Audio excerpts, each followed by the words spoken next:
দেখেন, মিষ্টি মিষ্টি কথা বলে এবং এই মানুষের সবার রুচি এবং চাহিদা মোতাবেক সুন্নত দিয়ে, বিধান দিয়ে সন্তুষ্ট করে দেওয়া মানুষকে, এটা অনেক সহজ। এটা অনেক সহজ। নবী করিম সাল্লাল্লাহু আলাইহি ওয়াসাল্লামের সিরত এমন না। নবী করিম সাল্লাল্লাহু আলাইহি ওয়াসাল্লাম মানুষের রুচি, মানুষের চাহিদা, এটার দিকে খেয়াল করেন না। মানুষের ফায়দা কি, মানুষের জরুরত কি, ওটার দিকে খেয়াল করেন। কথাটা কি স্পষ্ট হয়েছে? নবী করিম সাল্লাল্লাহু আলাইহি ওয়াসাল্লাম মানুষ হওয়ার কারণে তার মধ্যে অনেক সীমাবদ্ধতা আছে, অনেক দুর্বলতা আছে। মানুষ তার সীমাবদ্ধতার কারণে, দুর্বলতার কারণে এমন অনেক জিনিস চায় যেটা তার জন্য ক্ষতিকর। তার রুচি অসুস্থ, এই জন্য সে যেটা তার জন্য উচিত না এরকম কিছু সে গ্রহণ করতে চায়, খেতে চায়। নবী করিম সাল্লাল্লাহু আলাইহি ওয়াসাল্লাম তার ফায়দাটা দেখেন, তার উপকারিতা কোথায় সেটা দেখেন। সেজন্য যেটাতে তার ক্ষতি বলেন যে এটা করো না তুমি, যেটা তার জন্য উপকারী ওটা করতে বলেন। আপনি দেখবেন সরকার সাধারণত বিভিন্ন দেশে এই গণতন্ত্রের কথাই বলেন না, গণতান্ত্রিক সরকারগুলোর অভ্যাস কি? গণতান্ত্রিক সরকারগুলোর অভ্যাস হলো মানুষকে যেভাবে আপনার তাদের যেই কামভাব বলতে মানে যার যেটা ভালো লাগে তারে ওটার মধ্যে ব্যস্ত করে রাখো, যার যেটা ভালো লাগে তাকে ওটার মধ্যে ব্যস্ত করে রাখো। তাইলে তোমরা তোমাদের মতো করে হুকুমত চালাতে থাকো, গদি দখল করে বসে থাকো। দেখুন, যুবকরা অনেকে খেলা পছন্দ করে, একবারই বিশ্বকাপ দাও। যখনই তোমরা কোনো গড়বড় করতে চাও, উল্টাপাল্টা কিছু করতে চাও, দুর্নীতি করতে চাও, বড় দুর্নীতি ঘটাতে যাবা, তখন বিশ্বকাপ দিয়ে দাও। সবাই খেলার মধ্যে ব্যস্ত হয়ে যাবে, কেউ তোমাদের প্রতিবাদ করার সুযোগ পাবে না।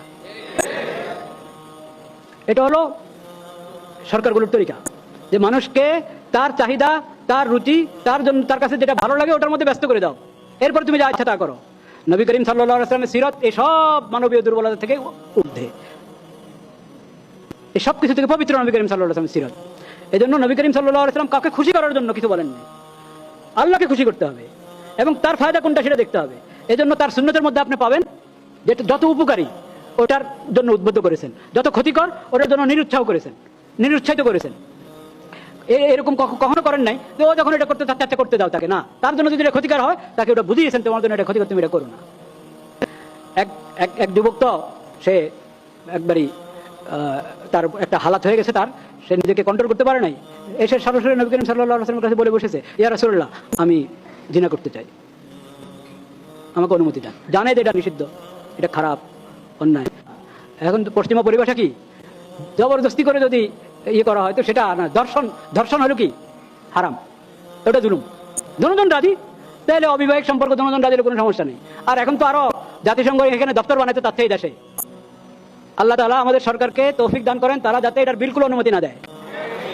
জাতিসংঘ মানবাধিকারের দপ্তর বানাবে, এই অফিস খুলবে ইয়াতে বাংলাদেশে। কি জন্য? এই দেশে কোন অধিকার আপনি দিবেন না এই দেশের মুসলমানদেরকে, এই দেশের মানুষদেরকে কোন অধিকার দিবেন যেটা আমাদের সরকার বুঝে না? এখানে আলেম ওলামারা বুঝেন। ফিলিস্তিনের মধ্যে নারী শিশু মরছে, সেখানে আপনি মানবাধিকার প্রতিষ্ঠা করতে পারলেন না।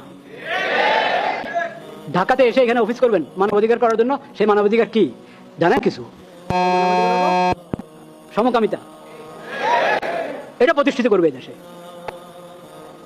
এখন পশ্চিমার সভ্যতায় যারা প্রভাবিত হয়ে নিজেদের রুচি নষ্ট করে ফেলেছে, অসুস্থ হয়ে পড়েছে, মানসিকভাবে অসুস্থ, চরিত্রের দিক থেকে অসুস্থ, তারা তো এটা চায়।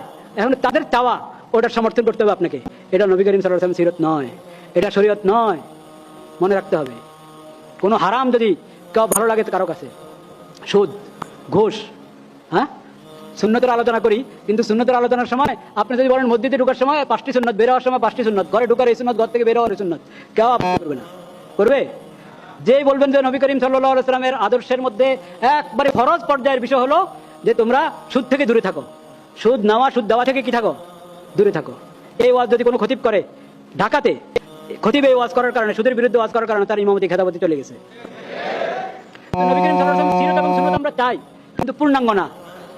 যেটার সঙ্গে আমাদের নফসের খাহেশ, হ্যাঁ, আমাদের নফসের খাহেশ, আমাদের খেয়াল খুশির সাথে সংঘর্ষ হবে না, অতটুকু খুব সুন্নাত, খুব সিরাত। আমাদের নফসের সাথে যখন সংঘর্ষ হবে তখন আর সিরাত আর সুন্নাতের নাম নাই, শরীয়তের বিধানের নাম নাই। তখন হলো চলতে দাও।